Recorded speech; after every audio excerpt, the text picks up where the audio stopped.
Well, good morning. I was asked to kind of give you a brief overview of the pathways work we're doing at Grayson College. And about 16, 17 minutes, and then we'll have some Q&A if you need it. The biggest thing I hope you get out of this is just obviously a general understanding and maybe see some points of interest where you can dive deeper in your respective areas, okay? So pathways, I mean, this has been an ongoing process at the college for, as the president said, at least 3 years. And even way before it was a buzzword by higher education, the uppity-ups. Grayson College has been doing this work for quite some time. And so what pushed Grayson College to get involved in this work?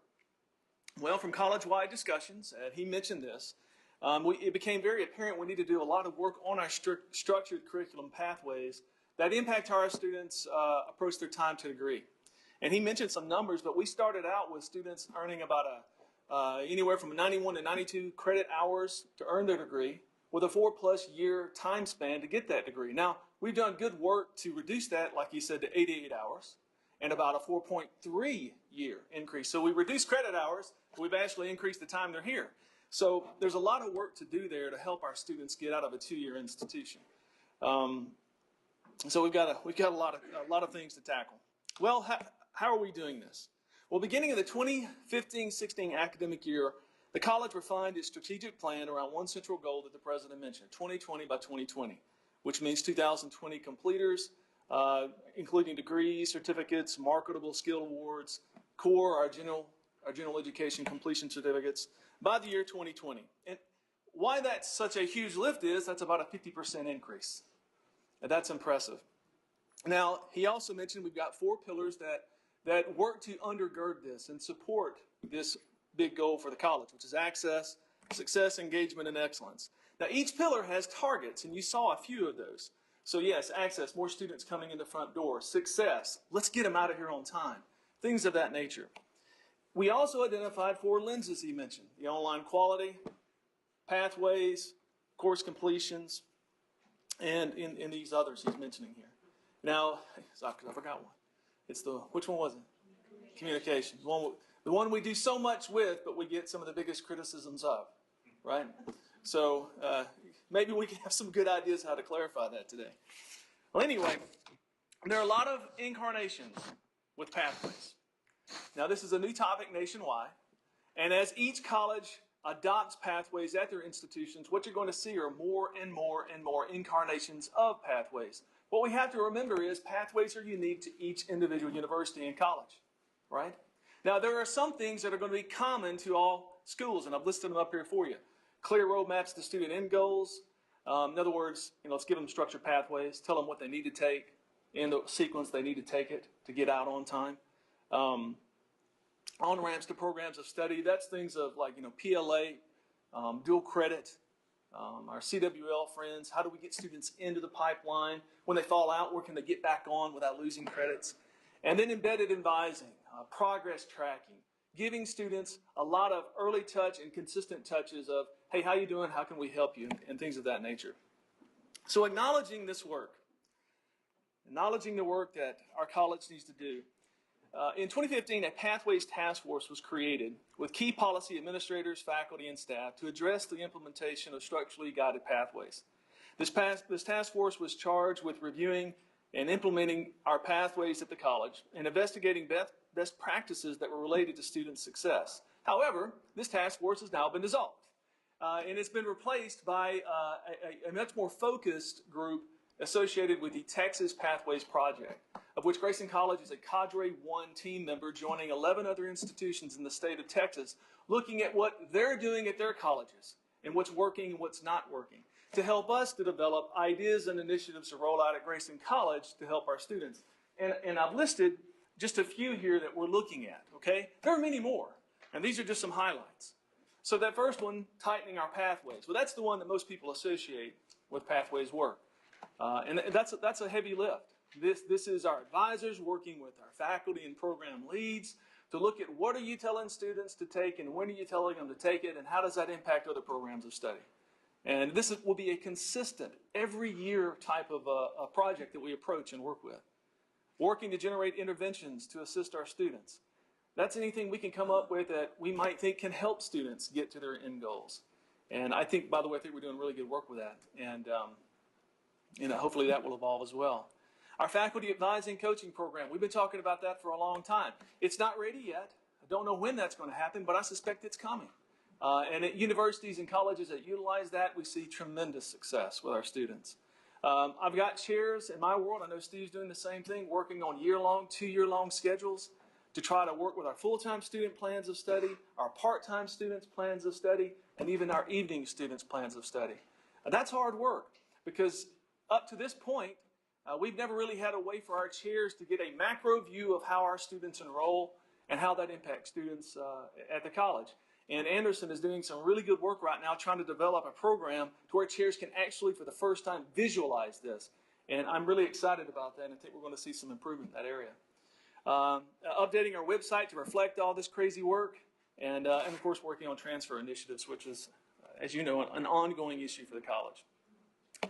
All of these things that are listed up here, and many of the others you might hear today and tomorrow, are trying to drive toward an ultimate goal to decrease the average time to degree, decrease the number of semester credit hours taken, and increase the number of completers at Grayson College.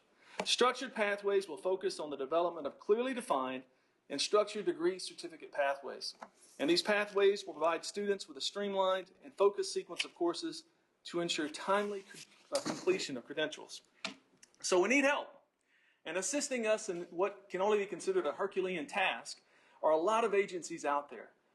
Such as the American Association of Community Colleges, which in 2011 announced their 21st Century Initiative to educate an additional 5 million students with degrees, certificates, or other credentials by 2020. And AACC was lent support by a lot of other institutions like the Bill and Melinda Gates Foundation, the Kresge Foundation, ACT, and many others to drive the importance of this work. Now, what did they do? Well, they went out across the nation over a 2-year period. They investigated and interviewed 1,300 stakeholders. That's colleges, universities, policy administrators in particular institutions, state policymakers, faculty, staff, and of course our students. And they reported out some interesting things, and I'll list a few of them. And I think these will sound familiar to you. So number one, they reported out a need for colleges to re-examine the role, scope, and mission of the community college, the existence of an achievement gap, and the need for scalable, proven practices, the use of data metrics that emphasize transparency, inclusion, and very importantly, accountability, and the need for strategic partnerships with the business world, local communities, K through 12, and of course our baccalaureate institutions. This is work we've been doing for a long time. So I guess the point I'm trying to make is this is great. And these are wonderful institutions, and we've got great partnerships with them. We were doing the work before they wrote a report about it. And that points to the great staff and personnel at Grayson College. Now, AACC fundamentally believes that the American dream is at risk, as highlighted in as recent as their 2016 annual meeting. They argue that an educated population is fundamental to the economic growth and a vibrant democracy, and that community colleges can help reclaim that dream. But stepping up to this challenge will require dramatic redesign of our institutions, our missions, and most critically, our students' experience while they're here at Grayson. But unfortunately, we find ourselves working through these matters in a political environment where education has become a partisan tool, which only makes our work that much harder. So these demands, and many like them in academics, are what are driving our state and federal agencies to put more and more pressure on our colleges to do more with less. Thus, if we're going to survive and continue to provide the level of educational attainment we've come to expect at Grayson College, our whole college, this entire system, has got to reevaluate how we do education. Now, we don't have to be experts in higher education data points to know that community colleges in general are not in any way ready to do some of the work that we're talking about. Because it's too easy to say we require adequate funds to support our mission, even though we need those funds. But no, it's now time, more than ever, to earnestly investigate how our institutions are in fact using these precious dollars allocated to us from the state and the federal government. Thus, it forces our college to face some serious and, quite frankly, very tough questions. Where are we going to reallocate these limited resources? How can we continue to encourage and support our faculty and staff in curriculum design? How are we going to adequately support our growing adjunct population with limited resources? How do our initiatives improve the learning of students? And how do we know this to be true? And if these aren't hard enough questions to tackle, we're doing it while we're trying to currently educate the next generation of students. And we've got to do it in a manner that we ensure that we're linking our students' completion rates with the future job market. We've got to do it in a way that we're helping students take that next big step, and not only helping them through their intended programs, but making sure it's a program that has future employment potential. Now, this last point was highlighted in our work with area stakeholders, where we identified a shortage of middle-skilled workers in our region, which in turn has a dramatic impact on our region's ability to attract and retain employers. So, in another study, a local study that reported out not too long ago, that due to this work, we found that no ISD, a while back, was currently offering a manufacturing career clusters for our students. Well, that's not the case any longer. And that's due to our Pathways work at this college, as example to Mr. McAdams' work in our advanced manufacturing program. That's Pathways at work. And it's key not only to our college's future, but to our community. So the work by AACC and other agencies of higher education has in no small part impacted the direction our state has taken. Just consider our 60 by 30 Texas initiative that calls for 60% increase in students receiving some form of post-secondary credential in Texas by 2030. And I'm sure you've heard the president talk about this. But to kind of drive this home and give you some perspective on this, if you look at completion rates of Texas community colleges on average, it's about 32%. So it kind of gives you a sense of how much heavy lift we've got to do if we're going to meet that goal. You add to this ambitious but needed goal of increased completers and those who obtain a post-secondary credential with the fact we must do so while at the same time ensuring these students have marketable skills and their debt is not too burdensome. These are all mandates put on colleges. And we thought this is only a fad within higher education in Texas, as I've heard quite often.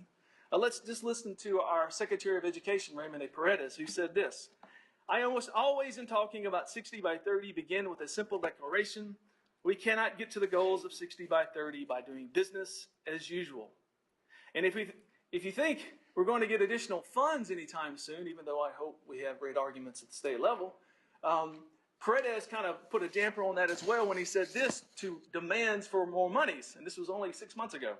No, we're just going to have to find a way to reach those goals in any circumstance because the future of the state depends on it. So this is the climate we're operating under. This is the battles that the president is fighting in Austin. So maybe it's a good idea now just to kind of give you a sense that everything we're doing and having to work through is all under the umbrella of this completion agenda that's flown out across the United States. It's dominating all policy discussions at a state and national level. And on top of this, we also have to consider the real impact of our state's move to outcome-based funding, which is now scheduled to provide 10%, right? 10% of formula appropriations to colleges depending on student performance. And as always, there's always discussions of that going up. So we have to look at our own institutional practices to see if they are a hindrance to student mobility. Just as in the case of demands we put on our faculty, we must be, as administrators and staff, asking ourselves if this process, that policy, is helping our students or simply creating another level of bureaucracy that in truth only hinders our faculty and staff in supporting our students. We have to work towards eliminating structural inequities wherever they might exist, even in our K-12 systems and even in our local communities. And as we move forward, we also must hold one another accountable on these initiatives we choose, so we're not talking about the same thing, the same problems on a consistent basis. Right? And I think a key to that is also engaging our community and educating our community on the wider successes of our students. That's a winner for us. Now, the college has laid out a lot of initiatives. I mentioned some, you've heard the president mention others, and we've laid out a multi-year plan, and hopefully you'll be able to help us with some of those ideals and those goals, either getting rid of some and keeping the others. And a good example of one of those that just happened are the college's meta majors that the president's executive council just approved. And they're listed behind me, and if you've got kids in high school, they may look familiar because they should. They're tied to the high school endorsements and House Bill 5. These meta majors are a way for the college to encapsulate all our degrees, certificates, pathways to degrees underneath these little umbrellas we're tagging as meta majors. And your instructional deans, chairs, program directors, and faculty are going to be doing a lot of work over the next few weeks to determine where do all those fit underneath these meta majors, and how does how does that work for us? And how's that going to translate to our website design? And wherever the advisors are in the room, this will dictate your life pretty soon, because everything will flow beneath the umbrella of these meta majors and trying to educate the students and our faculty and staff as to what that means. And I think in a sense that the sky's the limit in terms of how we can approach and incorporate these meta majors in our college in an effort to better streamline our students' experiences on our website, obviously, but also just their first touch, their first contact to the college. So in conclusion, I truly believe our success lies in creating strong relationships between the faculty and staff in an effort to create an inclusive college where dialogue is open and encouraged. We have to have the confidence as leaders to hear constructive criticism and not just brush it off. In response, we should at all times use language that affirms and encourages, use a team-centered approach coupled with the insistence to produce solid results that will ensure the goals set forth by this college and your board. Because it's all too simple to argue that students have a responsibility to their own success in the classroom and at this college. And this is true, but our institution bears as much, if not more, responsibility in this success. And I'm very fond of Vincent Tinto's remarks on this issue. Tinto argues that when a student enters a college, they are in fact entering into a contract with that college, which in turn leads our college to own this moral obligation to create an environment on this campus that will ensure that student's success. I believe in that. And I think my faculty and the staff in this room believe in that as well. And I think our college is well on its way to creating an atmosphere at this college that's committed to that, as evidenced in this work on structured curriculum pathways. We have to make sure we're aligning our courses in such a manner that a student's progression is based upon a series of greatest possible success scenarios. And these hopefully will build one upon another and improve the confidence of that student. And I think you'll see better retention and success rates because of it. So I think we've taken great strides in this respect, but we've got a lot of work to do. And it's going to take all of us to do it. But when you consider the stakes, our students' futures, I think this is indeed a noble and righteous cause. Because, you know, the president mentioned it, but yeah, working at a community college is a rewarding and noble endeavor. It provides life-changing opportunities, not just to you, but those students that walk across that stage and go off and make something of their lives. So I encourage all of you here today to re-examine the college's mission and purpose. Look at that strategic plan. Understand it. If you don't, ask questions. Your directors, your program, whoever your directors or supervisors are, should be sharing this with you. If they're not, demand it of them, because it's going to take all of us to get this work done. We need to refamiliarize ourselves with these issues. And by the way, that's a challenge to the established faculty as well. We have to lead. We have to be all leaders in this. It's good work to do. So thank you.